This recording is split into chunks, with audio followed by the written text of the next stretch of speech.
So this talk will be about symbolic inputs with symbolic size. This is work with Shah and Noam Walensky. In many programs, the behavior depends not only on the contents of the symbolic input, but also on the size of the input. For example, consider these two bugs that we found in this work. So in one case, we can find the bug only when the input size is at least 5, and in another case, it can be found only when the size is exactly 1. So the problem is that many existing tools usually use a concrete size model. So by fixing the size of the input, we will miss at least one of these bugs. So first, let's talk about the concrete size model. So we have a linear address space where every object has a concrete base address and a concrete size. And we use an explicit encoding where the value of every byte is encoded separately. And now let's see how this model works with this simple example. So we start with some symbolic values n and z. Then we reach this malloc allocation, and now we're forced to concretize its argument. So in this case, we concretize n to, for example, 1. Next, we explore the first iteration of the loop, where we fork because of the symbolic value z, and we finish to explore this problem. So we explored here only 2 paths. So with this model, it is challenging to design an unbounded or fully symbolic-sized model for several reasons. So first, in a linear address space, unbounded objects may overlap with other objects. And second, the explicit encoding, where every byte again is encoded separately, may lead to unbounded memory consumption in the presence of these unbounded objects. So in this work, we propose a bounded symbolic-sized model where every object has a fixed concrete capacity and a symbolic size which is limited by this capacity. So this way, we can still work with a linear address space, which is used by many existing tools, and we have control over the memory consumption. So for example, here we have an object with capacity 20, symbolic size n, and our path constraints will contain this capacity constraint that limits the value of n by 20 in this case. So let's apply this model with the previous example. Again, the same symbolic input. Now, when we reach this malloc allocation, we don't concretize. We simply add a capacity constraint to our path constraints, which in this case simply limits the value of n by 3. Then we explore the first iteration, where we again have this works because of the symbolic value z, and explore another 2 iterations in the loop. So with this model, we now explore 5 paths. As you see, this model gives us more coverage, but it creates new challenges, mainly because of the additional symbolic size expressions, which of course amplifies a known problem of path explosion, especially when we have loops that depends on symbolic size expressions. And to mitigate this issue, we will use a state merging approach. So we detect loops that depend on symbolic size expressions. We execute these loops until full exploration and merge the resulting symbolic states. So let's see how this will work with our example. So first note that this loop is indeed symbolic size dependent, because the condition depends on symbolic value n, which also happens to be the size of p. So when we finish to explore this loop, we group the state according to the loop exit. So we have the first group that contains the purple state, which exit from the main loop condition, and have another group that contains the green state, which exits via this break statement.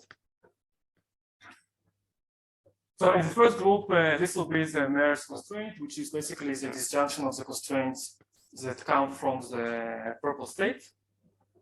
And this will be the merged constraint in the second group, which is basically the same constraint that comes from the green state.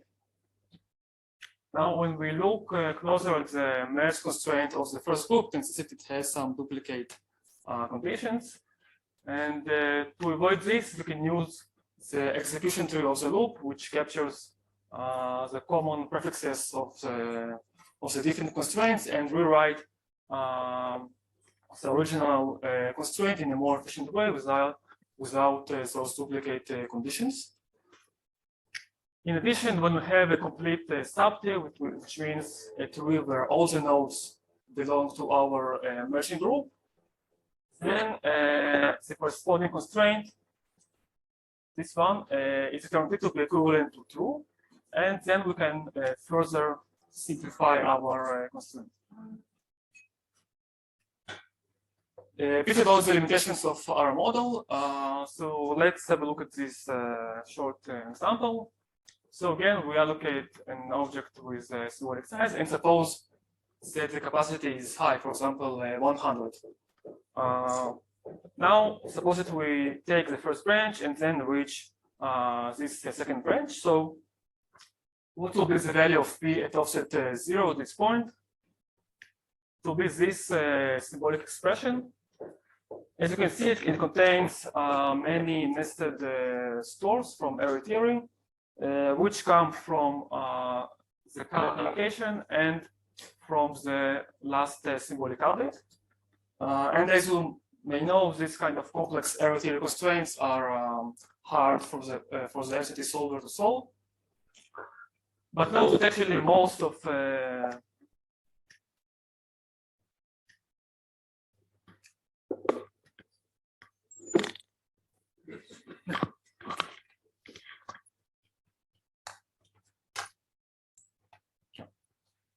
most of these stores, which are marked in red, are actually redundant, because at this point in the program, we know that the value of n can be either 1 or 2.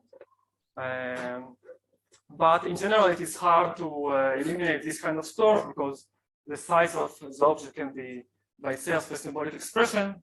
And then we probably need to use again the SAT solver, which is might be expensive. Another limitation relates to state merging. So let's look at this example.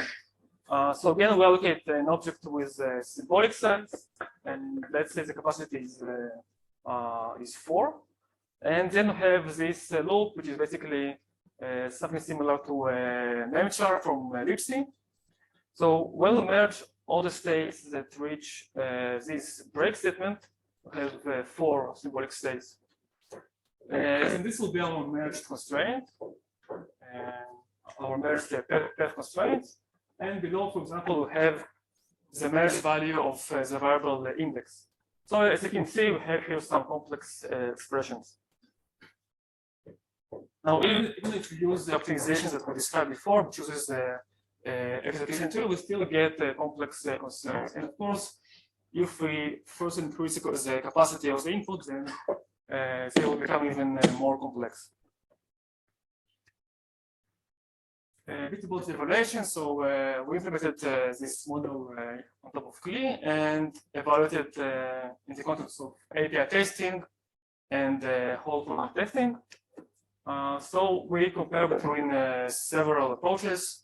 Under the continuous model has the baseline, which is almost similar to KLEE, but it concretizes to the maximal possible value when we have symbolic size allocation. And under the bounded symbolic size model, we have several approaches. We have the eager forking mode, which at allocation time forks for every possible value of the symbolic size. Then we have the lazy forking approach that simply forks on demand, as happens in KLEE. And finally, we have our state merging approach. So here we can see the results in terms of analysis time.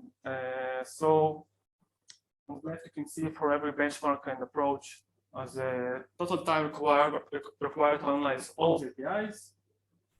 And on the right, we have a scoreboard that shows the number of APIs in which a given approach had the best result, which means the lowest analysis time.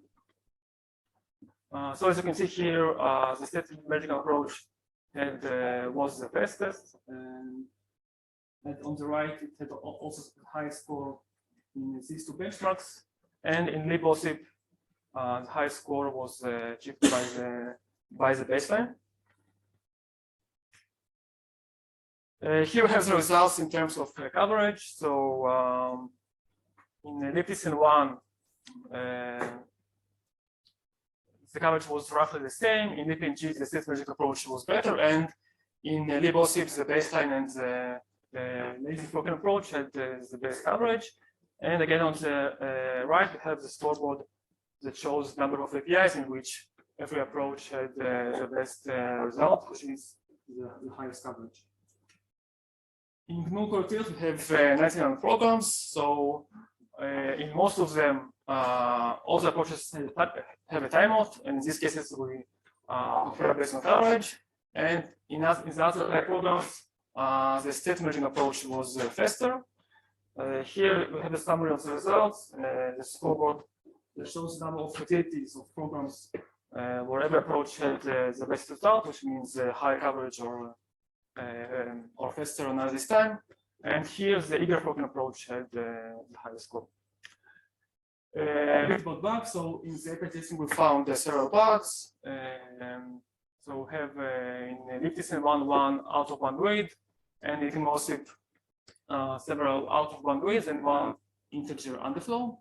And we reported these bugs, and they were fixed by the maintainers. So in summary, we proposed the modeling of symbolic-size inputs, evaluated in the context of API testing and whole program testing, and found previously unknown bugs.